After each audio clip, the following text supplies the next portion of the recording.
الحمد لله نحمده ونستعينه ونستغفره ونؤمن به ونتوكل عليه ونعوذ بالله من شرور أنفسنا ومن سيئات أعمالنا من يهد الله فلا مضل له ومن يضلل فلا هادي له ونشهد أن لا إله إلا الله وحده لا شريك له ونشهد أن سيدنا ومولانا محمدًا عبده ورسوله صلى الله تعالى عليه وعلى آله وأصحابه وبارك وسلم تسليمًا كثيرًا أما بعد فأعوذ بالله من الشيطان الرجيم بسم الله الرحمن الرحيم إن الله يأمر بالعدل والإحسان وإيتاء ذي القربى وينهى عن الفحشاء والمنكر والبغي يعظكم لعلكم تذكرون وقال النبي صلى الله عليه وسلم إن الله كتب الإحسان على كل شيء أو كما قال عليه الصلاة والسلام۔ محترم حضرات، سامعین کرام، بزرگوں اور دوستوں،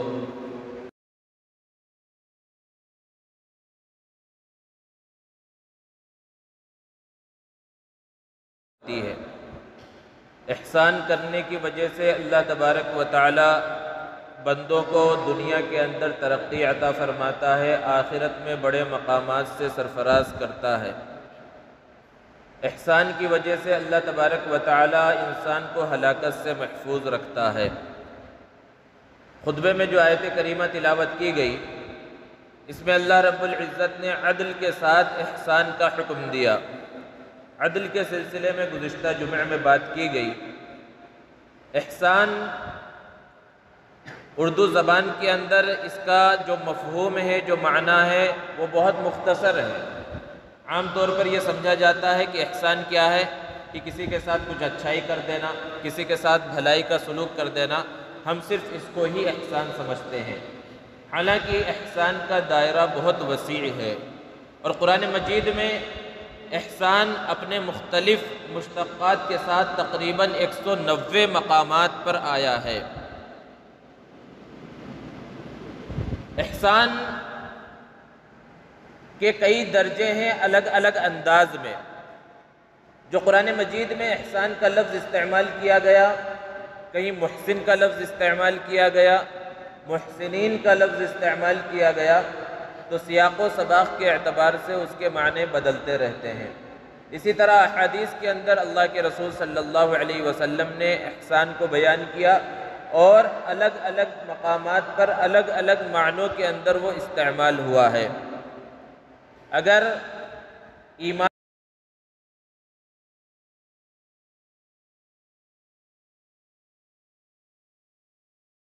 اللہ کی اطاعت ہو، فرما برداری ہو، اچھی طرح سے اللہ کی عبادت ہو۔ ایک حدیث ہے جو بخاری اور مسلم کے بالکل آغاز میں ذکر کی گئی، جو حدیث جبرائیل کے نام سے مشہور ہے۔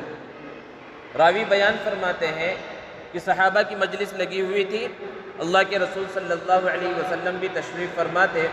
ایک شخص آیا جس کو ہم پہچانتے نہیں تھے، اس کا لباس بالکل سفید تھا، اس کے اوپر سفر کے کوئی آثار نہیں تھے، تو اس کا آنا ہمارے لیے تھوڑا عجیب محسوس ہوا، کیونکہ اگر وہ قریب سے آتا تب ہم تو اس کو پہچانتے، اور اگر دور سے آتا تو اس کے کپڑے پر دھول کے، گرد و غبار کے آثار ہوتے۔ لیکن یہ دونوں چیزیں نہیں تھی، ایک یہ کہ ہم تو اس کو پہچانتے بھی نہیں تھے، اور دوسرے یہ کہ اس کا کپڑا بالکل سفید تھا، بال بالکل کالے تھے، گرد و غبار کے اس کے اوپر ذرہ برابر آثار نہیں تھے۔ وہ آ کر اللہ کے رسول صلی اللہ علیہ وسلم کے بالکل سامنے بیٹھ گیا، اور اللہ کے رسول صلی اللہ علیہ وسلم سے اس نے چند سوالات کیے۔ آپ صلی اللہ علیہ وسلم نے ان سوالوں کے جواب دیے۔ وہ سوالات کیا تھے؟ ایک سوال یہ تھا، آپ سے پوچھا ایمان کیا ہے؟ آپ نے ایمان کی حقیقت کو بتلایا۔ پھر پوچھا اسلام کیا ہے؟ آپ نے اسلام کی حقیقت کو بیان کیا۔ اسی میں قیامت کب آئے گی اس کے بارے میں سوال کیا گیا، قیامت کی علامتوں کے بارے میں پوچھا گیا۔ اللہ کے رسول صلی اللہ علیہ وسلم نے ان چیزوں کے جوابات دیے۔ انہی سوالات میں سے اس شخص کا ایک سوال یہ بھی تھا، مل احسان، کہ اللہ کے رسول صلی اللہ علیہ وسلم احسان کیا ہے؟ آپ صلی اللہ علیہ وسلم نے یہاں پر صحابہ کے سامنے احسان کی حقیقت کو بیان فرمایا۔ الاحسان ان تعبد اللہ کأنک تراہ فإن لم تکن تراہ فإنہ یراک، کہ تم اللہ کی عبادت اس طرح کرو گویا تم اسے دیکھ رہے ہو۔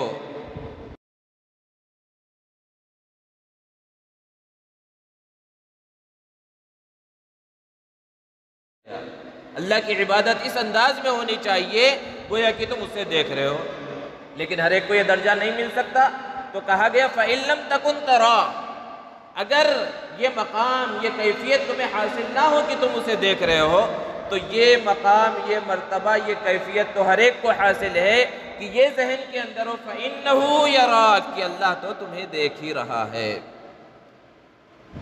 اور جب یہ کیفیت حاصل ہو جائے گی کہ اللہ ہمیں دیکھ رہا ہے، تو پھر عبادت کا حال کیا ہوگا؟ خشوع خضوع کیسی ہوگی کہ اللہ ہمیں دیکھ رہا ہے، ہم اللہ کے سامنے کھڑے ہوں گے، تو پھر عبادت کے اندر وہ احسان والی کیفیت پیدا ہوگی اور اسے احسان کہا جائے گا۔ اب ایک اعتراض یہ پیدا ہو سکتا ہے کہ احسان صرف نماز کے اندر ہے، کیونکہ نماز عبادت ہے، حالانکہ ایسا نہیں ہے، صرف نماز روزہ زکوٰۃ حج ہی عبادت نہیں ہے، ہماری پوری زندگی عبادت ہے۔ ہمارا اٹھنا بیٹھنا کھانا پینا چلنا پھرنا کاروبار تجارت ملازمت یہ سب کے سب ہمارے لیے عبادت کے درجے میں ہیں۔ ہر جگہ پر ہمیں ہمارا یہ تصور ہونا چاہیے، ہماری یہ سوچ ہونی چاہیے، یہ فکر ہونی چاہیے کہ ہم اللہ کو دیکھ رہے ہیں، اور اگر یہ کیفیت حاصل نہیں ہو رہی تو کم سے کم یہ کیفیت تو ہر مسلمان کو حاصل ہونی چاہیے کہ اللہ ہمیں دیکھ رہا ہے، اور جب اللہ دیکھ رہا ہے تو تجارت صحیح انداز میں کرنی ہے، کاروبار صحیح انداز میں کرنا ہے، لوگوں کے ساتھ معاملات صحیح انداز میں انجام دینے ہیں، لوگوں کے ساتھ بات چیت صحیح انداز میں انجام دینا، کیونکہ ہماری ہر حرکت پر اللہ کی نظر ہے، یہ ہے احسان۔ تو زندگی کے ہر شعبے کے اندر احسان ہے۔ احسان صرف نماز میں، صرف روزے میں، صرف زکوٰۃ میں، صرف حج میں، صرف مسجد میں یا صرف گھر میں نہیں ہے، وہ زندگی کے ہر شعبے کے اندر ہے۔ اسی کو پیارے آقا صلی اللہ علیہ وسلم نے ارشاد فرمایا ان اللہ کتب الاحسان علی کل شیء، کہ اللہ نے ہر چیز کے اندر احسان کو متعین کر دیا ہے، ہر چیز کے اندر احسان کو رکھ دیا ہے۔ اور ہر چیز کے اندر احسان کیا ہے؟ اللہ کے رسول صلی اللہ علیہ وسلم نے ارشاد فرمایا کہ اگر کبھی ایسا موقع آ جائے، کوئی شخص ایسا ہو اس کا جرم ثابت ہو جائے اور اسے قتل کی سزا ہو رہی ہو، تو قتل بھی ایسا نہیں کہ بھی اب تو اسے مارنا ہے چاہے جیسے مار دو، قتل کے اندر بھی احسان ہونا چاہیے کہ اسے بہت زیادہ تکلیف نہ پہنچے۔ اللہ کے رسول صلی اللہ علیہ وسلم نے احسان کی حقیقت کو بیان کرتے ہوئے یہاں تک ارشاد فرمایا کہ اگر تم کسی جانور کو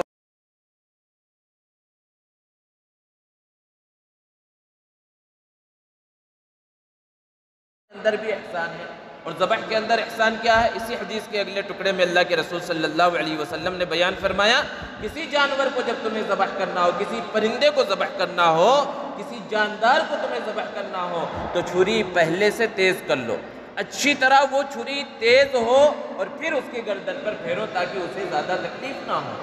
اسی لیے ایک دوسری حدیث میں ہے کہ کسی کو اللہ کے رسول صلی اللہ علیہ وسلم نے دیکھا کہ کسی جانور کو اپنے پیر کے نیچے دبا کر رکھا ہے، اور دبا کر رکھنے کے بعد پھر چھری تیز کر رہا ہے، یعنی اس کے سامنے ایک ذبح کرنے کے لیے لٹا دیا اور پھر اس کے بعد چھری تیز کر رہا ہے، تو اسے تو اور زیادہ تکلیف ہوگی۔ تو یہ احسان ہے، گویا کہ اللہ رب العزت نے احسان کو ہر چیز کے اندر رکھا ہے، تو ہماری پوری زندگی کے اندر احسان ہونا چاہیے۔ قرآن مجید میں اللہ رب العزت نے بیان فرمایا وَأَحْسِنُوا، تم احسان والی زندگی اختیار کرو، ان اللہ یحب المحسنین، اللہ تبارک و تعالی احسان کرنے والوں کو پسند فرماتے ہیں۔ اسی طرح اللہ رب العزت نے ایک جگہ پر بیان فرمایا ان اللہ مع الذین اتقوا والذین هم محسنون، کہ جو لوگ تقوی اختیار کرتے ہیں، جن کے دلوں میں اللہ کا خوف ہے، اللہ کا ڈر ہے، اور جو احسان کرنے والے ہیں، اللہ رب العزت ان کے ساتھ ہے۔ اور ایک جگہ پر بیان فرمایا احسان کرنے والوں کو آخرت میں کتنا بڑا مقام و مرتبہ ملے گا، فرمایا ان المتقین فی جنات وعیون، کہ بے شک جو متقی لوگ ہیں وہ باغات میں ہوں گے، طرح طرح کے چشمے ان کے سامنے بہہ رہے ہوں گے، اس سے وہ لطف اندوز ہوں گے، آخذین ما آتاہم ربہم، ان کے رب نے انہیں جو کچھ دیا وہ لے رہے ہوں گے الگ الگ نعمتیں، کیوں؟ انہم کانوا قبل ذالک محسنین، اپنی دنیا والی زندگی میں یہ احسان کرنے والے تھے، اس کے بدلے میں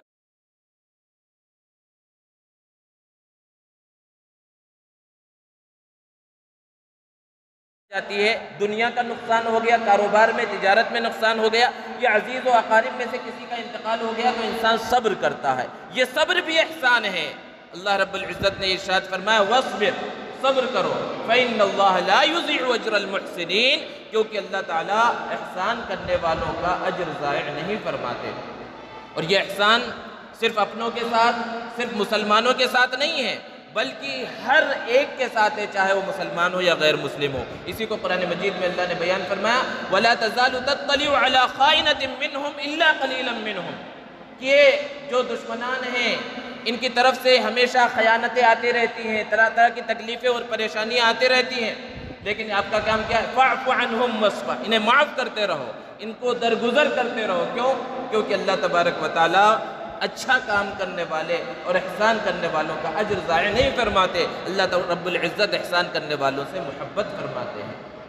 تو غرض یہ کہ قرآن مجید میں مختلف انداز میں احسان کی اہمیت کو، احسان کی حقیقت کو، احسان کی فضیلت کو بیان کیا گیا ہے۔ اور ایک ہے احسان سب سے پہلے اپنی ذات کے ساتھ، قرآن مجید میں ارشاد فرمایا اللہ رب العزت نے ان احسنتم احسنتم لانفسکم، اگر تم احسان کر رہے ہو تو کسی کے اوپر کوئی احسان نہیں، وہ احسان تمہارے نفع کے لیے ہے، اس کا فائدہ تمہیں ملے گا۔ وَإِنْ أَسَأْتُمْ فَلَهَا، اور احسان کے مقابلے میں آتی ہے برائی، کسی کے ساتھ برا سلوک کرنا، تو اگر تم برا سلوک کر رہے ہو تو اس کا وبال بھی تمہیں ہی ملنے والا ہے۔ اور اپنی ذات سے آگے بڑھ کر دوسرے نمبر پر جو احسان ہے وہ والدین کے ساتھ احسان ہے۔ قرآن مجید میں اللہ رب العزت نے بیان فرمایا وَقَضَىٰ رَبُّكَ أَلَّا تَعْبُدُوا إِلَّا إِيَّاهُ وَبِالْوَالِدَيْنِ إِحْسَانًا، تمہارے رب نے تمہارے لیے فیصلہ کیا ہے کہ تم عبادت صرف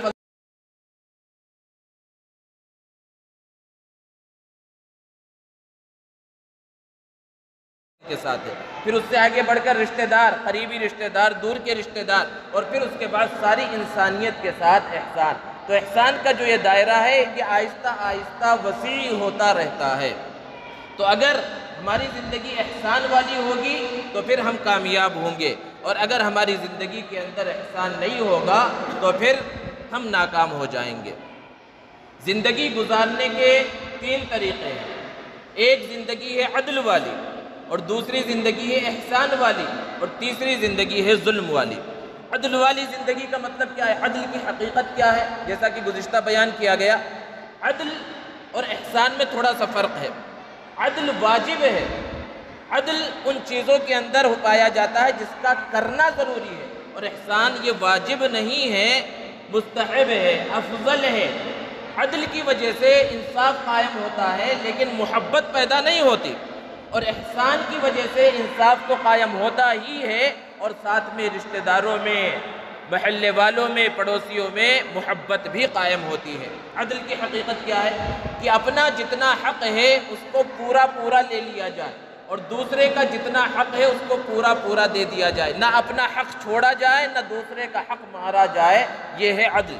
تو ایک ہے زندگی گزارنے کا طریقہ عدل کا، اور دوسرا طریقہ ہے احسان کا۔ احسان کی حقیقت کیا ہے؟ کہ اپنا جتنا حق ہے اس سے کم لیا جائے، اور دوسرے کا جتنا حق ہے اس کو اس کے حق سے زیادہ دیا جائے، یہ احسان والا طریقہ ہے، اس سے محبتیں پیدا ہوتی ہیں۔ علماء نے اس کو مثال سے سمجھایا کہ آپس میں اگر کچھ اختلاف ہو رہا ہے، کوئی مسئلہ پیش آ رہا ہے بھائیوں کے درمیان، رشتہ داروں کے درمیان، یا آپس میں معاملات کا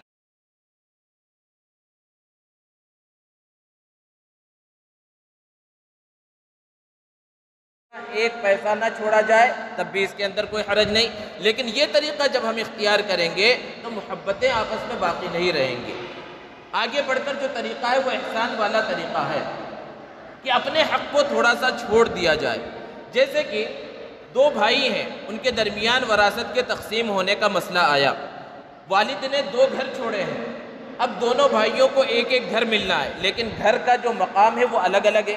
ایک گھر ہے بالکل روڈ پر ہے، اور ایک تھوڑا گلی کے اندر ہے، دونوں کا سائز برابر، دونوں کے گز برابر ہیں، دونوں میں منزلیں برابر ہیں، لیکن ظاہر سی بات ہے جو روڈ پر ہے اس کی قیمت تھوڑی زیادہ ہوگی اور جو تھوڑا گلی کے اندر ہے اس کی قیمت تھوڑی کم ہوگی۔ اب اس کے اندر عدل کیا ہے کہ جس بھائی کو روڈ والا گھر مل رہا ہے اس سے یہ کہا جائے کہ بھئی جتنی قیمت تمہارے گھر کی زیادہ ہے اتنے پیسے اپنے دوسرے بھائی کو دے دو تاکہ برابری ہو جائے۔ لیکن اس کے اندر احسان کیا ہے کہ جس بھائی کو اندر والا گھر مل رہا ہے، گلی والا گھر مل رہا ہے، وہ اپنے بھائی سے یہ کہہ دے میں اسی پر راضی ہوں، تم وہ گھر لے لو، مجھے اور پیسوں کی ضرورت نہیں ہے۔ اگر ایک بھائی دوسرے بھائی سے اس طرح کہہ دے گا تو ذرا بتائیے آپس میں کس طرح کی محبت پیدا نہیں ہوگی ان کے درمیان۔ تو یہ احسان والی زندگی ہے، زندگی گزارنے کا یہ احسان والا طریقہ ہے اور یہ سب سے کامیاب طریقہ ہے۔ بہت سے گھروں کے اندر کئی بھائی ایک ساتھ رہتے، جوائنٹ فیملی ہے تو خواتین بھی زیادہ ہیں، گھر کے کام ہوتے ہیں۔ اگر گھر میں ایک خاتون ہو، ایک عورت ہو تو چاہے جتنا بڑا کام ہو وہ اکیلے کر لے گی، کوئی پریشانی نہیں۔ لیکن جب خواتین کی تعداد گھر میں بڑھ گئی، بہویں ایک سے زیادہ ہیں، نند وغیرہ ہیں، بھاوج ہیں، اس میں جب عورتیں زیادہ ہو جاتی ہے تو کاموں میں اختلاف پیدا ہوتا ہے، اور اس اختلاف سے بچنے کے واسطے جو گھر کے بڑے حضرات ہیں وہ باری متعین کر دیتے ہیں کہ بھئی ناشتہ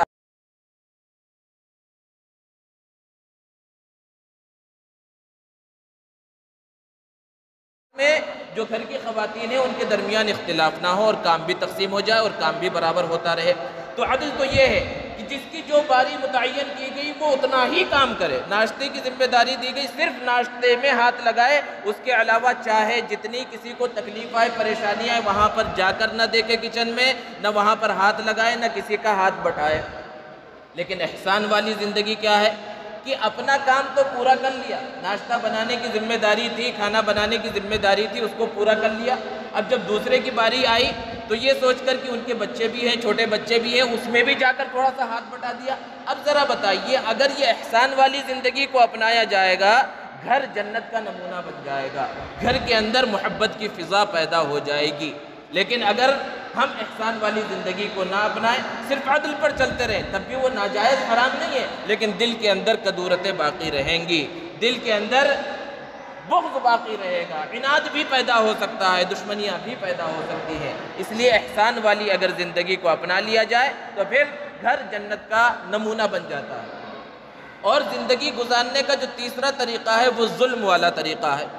ظلم کسے کہتے ہیں کہ اپنا جتنا حق ہے اس سے زیادہ لے لیا جائے اور دوسرے کا جتنا حق ہے اس کو اتنا بھی نہ دیا جائے، یہ ظلم والا طریقہ ہے۔ یہ زندگی گزارنے کا سب سے بیکار، ناجائز اور حرام طریقہ ہے۔ اور اگر ہم غور کریں اپنے آس پاس میں، اپنے معاشرے کے اندر، تو یہ طریقہ بہت زیادہ پایا جاتا ہے۔ باپ کا انتقال ہوا، بھائیوں نے آپس میں جائیداد کو تقسیم کر لیا، بہنوں کا حق مار دیا، ماں موجود ہے، ماں کو کچھ حصہ نہیں دیا۔ آپ معاشرے کے اوپر نگاہ ڈال لیے، محاسبہ کر لیں خود اپنا اور اپنے اہل و عیال کا۔ اور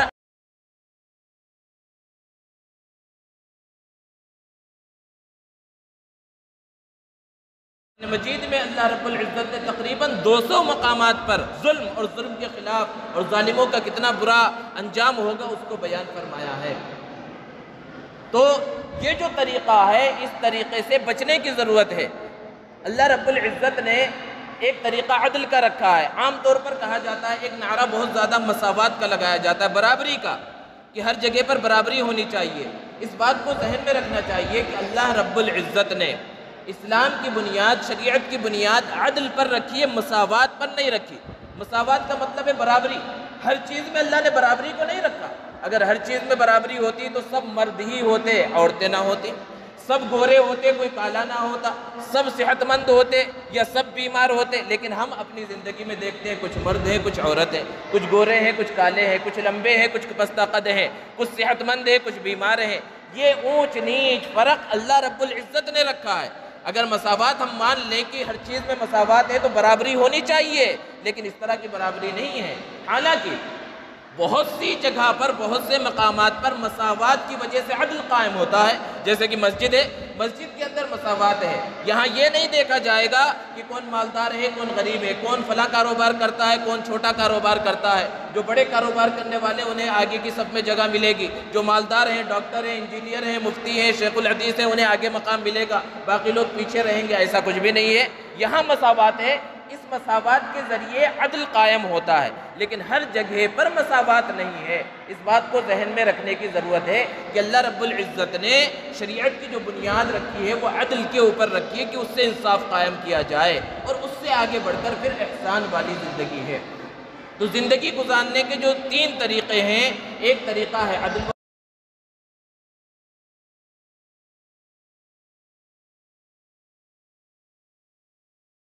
انصاف تو قائم ہوتا ہی ہے، ساتھ ہی ساتھ محبت کی فضا پیدا ہوتی ہے، اور تیسرا طریقہ زندگی گزارنے کا وہ ظلم والا ہے، اس سے نفرتیں اور عداوت پیدا ہوتی ہے اور معاشرہ برباد ہو جاتا ہے، تباہ ہو جاتا ہے، انسان اپنی دنیا اور آخرت سب برباد کر لیتا ہے، تھوڑی سی دنیا حاصل کرنے کے واسطے بہنوں کا حق مار دیا، بیٹیوں کا حق مار دیا، ماں کا حق جو ہے مار دیا، حالانکہ ان کا حق قرآن مجید میں اللہ رب العزت نے بیان فرمایا ہے۔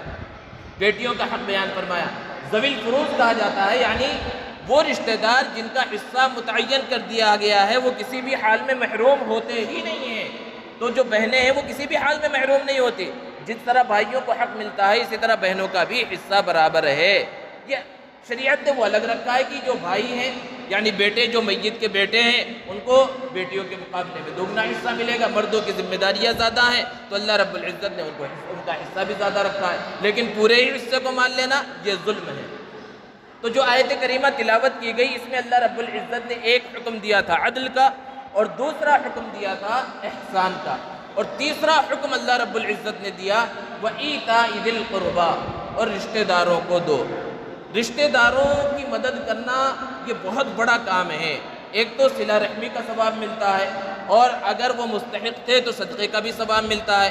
بہت سے لوگ ہیں ہمارے معاشرے کے اندر، مالدار ہیں اور خوب خرچ کرنا چاہتے ہیں، خرچ کرتے ہیں، مدرسے میں دے رہے ہیں، مسجد میں دے رہے ہیں، یتیم خانے وہاں پر بھی دے رہے ہیں، یعنی خوب دل کھول کر خرچ کرتے ہیں، اور ضرور کرنا چاہیے، اللہ رب العزت نے دے رکھا ہے تو ہر جگہ پر، لیکن ان کے قریبی رشتہ دار محروم رہتے ہیں۔ قریبی رشتہ دار یا دور کے رشتہ دار جو مستحق ہیں ان کی جانب توجہ نہیں دیتے۔ کچھ ایسے لوگ ہیں کہ ان کے جو بچے ہیں اعلیٰ اسکول میں تعلیم حاصل کر رہے ہیں،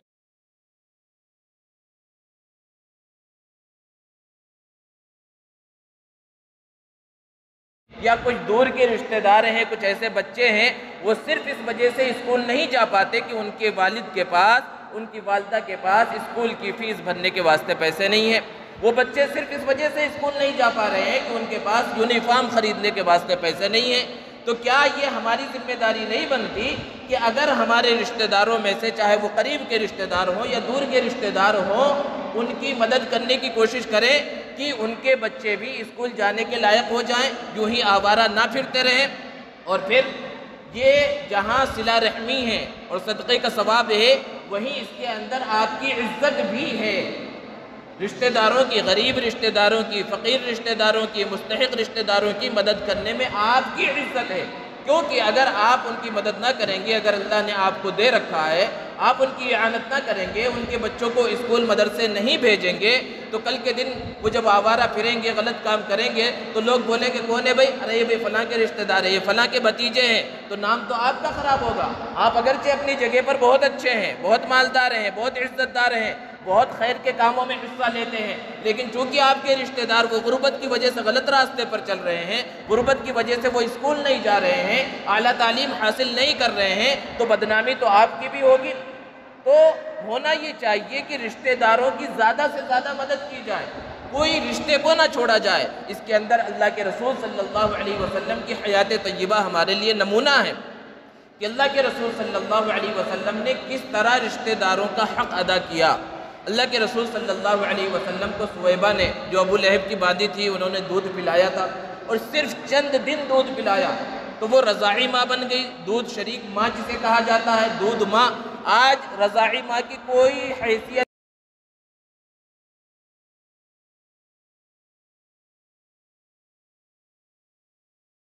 خیال رکھا کہ جب تک مکہ المکرمہ میں رہے، 53 سال تک اللہ کے رسول صلی اللہ علیہ وسلم مکہ المکرمہ میں رہے، حضرت سویبہ کا خیال کرتے رہے، ان کی ضروریات پوری کرتے رہے، اور جب مکہ سے آپ مدینہ المنورہ تشریف لے گئے، سویبہ یہیں رہ گئی، تو وہاں مکہ سے کوئی بھی، مدینے سے کوئی بھی مکہ جانے والا ملتا، اپنی رضاعی والدہ کے واسطے کچھ نہ کچھ ہدیہ تحفہ بھیجتے۔ اور جب مکہ فتح ہو گیا، مکہ کا فتح ہونا کوئی معمولی چیز نہیں تھا۔ 8 سال کے بعد مکہ المکرمہ، وہ مکہ جہاں سے اللہ کے رسول صلی اللہ علیہ وسلم جانے پر مجبور ہوئے، وہ پیارا وطن جس کو آپ نے چھوڑا تھا وہ فتح ہوا۔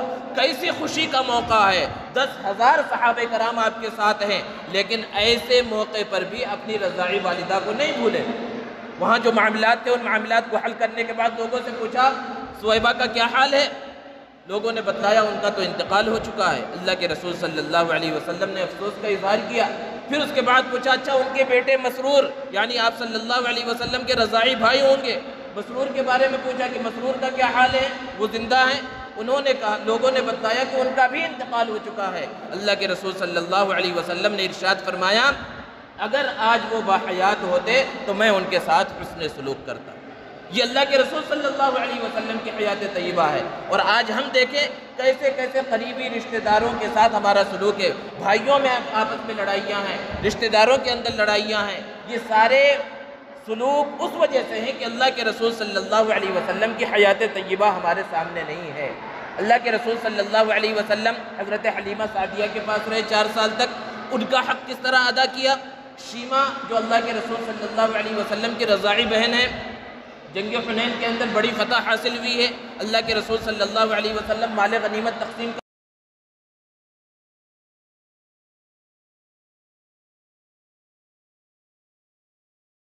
یہ خاتون آپ سے ملاقات کرنا چاہتی ہے، وہ کہہ رہی ہے کہ وہ آپ کی بہن ہے۔ اللہ کے رسول صلی اللہ علیہ وسلم نے ارشاد فرمایا کہ میں عبداللہ اور آمینہ کا اکلوتا بیٹا ہوں، میری تو کوئی بہن نہیں ہے، بلاؤ دیکھیں کون ہے۔ جب وہ قریب میں آئیں، اللہ کے رسول صلی اللہ علیہ وسلم پہلی نظر میں پہچان نہ سکے، کیونکہ کہاں 4 سال کی عمر میں دیکھا تھا، اور اب عمر مبارک اللہ کے رسول صلی اللہ علیہ وسلم کی 59 سال ہے، 60 سال کے قریب ہے، تو اللہ کے رسول صلی اللہ علیہ وسلم پہچان نہ سکے۔ حضرت شیمہ نے کہا کہ میں آپ کی رضاعی بہن ہوں، آپ کو گود میں لے کر لوریاں دے کر میں آپ کو کھلایا کرتی تھی۔ اللہ کے رسول صلی اللہ علیہ وسلم کی سیرت کی یہ خوبی ہے کہ وہ لوریاں جو حضرت شیمہ دیا کرتی تھی، ان لوریوں کے الفاظ بھی کتابوں کے اندر، سیرت کی کتابوں کے اندر موجود ہے۔ اور انہوں نے کہا کہ میں ان الفاظ پہ لوریاں دیا کرتی تھی، یا اللہ ابقی لنا محمدا، اے اللہ ہمارے لیے محمد کو باقی رکھنا۔ اور آج دیکھیے اللہ نے ہماری دعا کو کیسے قبول کیا کہ آپ کو وہ بڑا مقام و مرتبہ ملا ہے کہ آج میں آپ کی قیدی بن کر یہاں پر حاضر ہوئی ہوں۔ اللہ کے رسول صلی اللہ علیہ وسلم نے اپنی نبوت کی چادر کو بچھا دیا اور کہا تشریف رکھیے، وہ وہاں پر بیٹھ گئی۔ اللہ کے رسول صلی اللہ علیہ وسلم نے کہا اگر آپ میرے پاس رہنا چاہیں میں آپ کی کفالت کروں گا، آپ یہاں رہے، اور اگر آپ جانا چاہتی ہیں، آپ قیدی اپنے آپ کو نہ سمجھے، آپ کو اعزاز و اکرام کے ساتھ واپس بھیجا جائے گا۔ حضرت شیمہ نے کہا میں واپس جانا چاہتی ہوں۔ اللہ کے رسول صلی اللہ علیہ وسلم نے کہا کہ ٹھیک ہے جائیے۔ اللہ کے رسول صلی اللہ علیہ وسلم نے بہت سا مال و دولت دے کر انہیں روانہ کیا۔ جب تھوڑی دور گئی پھر واپس آ گئی۔ اللہ کے رسول صلی اللہ علیہ وسلم نے پوچھا ماجرا کیا ہے؟ انہوں نے کہا جب میں اپنے قبیلے میں جاؤں گی تو لوگ کہیں گے کہ اچھا محمد سے تمہارا ایک رشتہ تھا، اس کی وجہ سے تم بچ کے آ گئی، قبیلے والوں کا کچھ خیال نہیں کیا، میں کیسے چلی جاؤں خالی ہاتھ؟ اللہ کے رسول صلی اللہ علیہ وسلم نے وہ 6000 قیدی جو آئے تھے اور وہ